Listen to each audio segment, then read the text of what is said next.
দেখেন এখানে যে ভুট্টাগুলো এবার রোপণ করা হয়েছিল মোটামুটি অনেক সুন্দর হয়েছে। এখানে আসলে যদি আমি একটা বিষয় বলতে চাই যে প্রতিটা ভুট্টার যে ছড়াগুলো রয়েছে, কিছু কিছু গাছ রয়েছে যে গাছগুলোর স্বাস্থ্য একটু ভালো, সেই গাছগুলোতে কিন্তু দুটো করেও কলা রয়েছে। এর পাশাপাশি আসলে আম, এখানে আঞ্চলিক ভাষায় যেটা বলা হয় ডিসিমাল প্রতি কিন্তু প্রায় 1 মণের উপরেই নামে। আহ, এখানে আশাবাদী। দেখেন আমি যদি ভুট্টাটা একটু দেখাতে চাই, মোটামুটি যেটুকু দেখানো যাচ্ছে স্বাস্থ্য কিন্তু অনেক সুন্দর। আহ, প্রতিটা ভুট্টার যে গাছগুলি রয়েছে এখানে গাছগুলিতে প্রথম থেকে একদম শেষ পর্যন্ত কিন্তু একজন কৃষককে এর সাথে পুরোটাই লেগে থাকতে হয়। এর কারণ হচ্ছে প্রথমেই যখন ভুট্টা রোপণ করা হয়, পাশাপাশি ভুট্টা রোপণ করার সাথে সাথেই যে এরকম করে একটা আইলের মতো তুলে দিতে হয়। মাটিগুলো যদি এভাবে তুলে না দেওয়া হয়, এর মাঝখান দিয়ে যে পানিটা সেচ দেওয়া হবে সেই সেচ দেওয়ার জন্য কিন্তু উপযুক্ত হয় না। তো এর জন্য প্রথমেই কিন্তু জমি যে প্রস্তুত করতে হবে ঠিক তখনই এরকম করে নিতে হবে। এর পরবর্তীতে কৃষি অফিস থেকে আপনারা চাইলেও পরামর্শ নিতে পারেন এবং এরপর আপনারা ভালো ফলাফলের জন্য কিন্তু বাজারে অনেক সার রয়েছে যেগুলো প্রয়োগ করলে আপনারা ফলাফল ভালো কিছু আশা করতে পারবেন।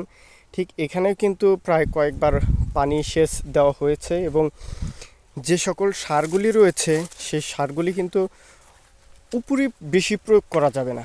যেটা প্রয়োজন ডেসিমাল প্রতি বা একর প্রতি যেটা প্রয়োজন কৃষি অফিসের পরামর্শ সাপেক্ষে সেটা কিন্তু আপনাদের গ্রহণ করতে হবে। আমি যদি এখানে আরেকটা ভুট্টা যদি দেখানোর চেষ্টা করি, দেখেন এখানে কিন্তু ভুট্টার প্রতিটা ছড়া কিন্তু অনেক সুন্দর হয়েছে। এই ভেতরের যে দানাগুলি রয়েছে দানাগুলি কিন্তু দেখতে অনেক সুন্দর দেখাচ্ছে এবং প্রতিটা ভুট্টার ছড়াতে পুরো প্রতিটা ভুট্টাগুলি অনেক সুন্দর আকার ধারণ করেছে। তো এখন এগুলো অর্ধাংশ করে গাছ কেটে দেওয়া হয়েছে। এই গাছগুলোর মধ্যেই এই ভুট্টোগুলো অর্ধেক শুকিয়ে যাবে। এরপর এই ভুট্টোগুলো কিন্তু তোলা হবে। তোলার পরে এরপর হচ্ছে বাড়িতে বা মেশিনের সাহায্যে এগুলো আবার বের করা হবে। বের করার পর এরপর হচ্ছে বস্তাবন্দি করে বাজারে বিক্রি করা হবে। তো ফসল ভালো পেতে হলে কিন্তু অবশ্যই একটু পরিশ্রম করতে হবে। পরিশ্রম না করলে কিন্তু আপনি ভালো ফসল পাবেন না। দেখেন এখানে গাছগুলি যত সুন্দর হয়েছে ঠিক ফসলগুলোও কিন্তু এর উপরেই নির্ভর করে।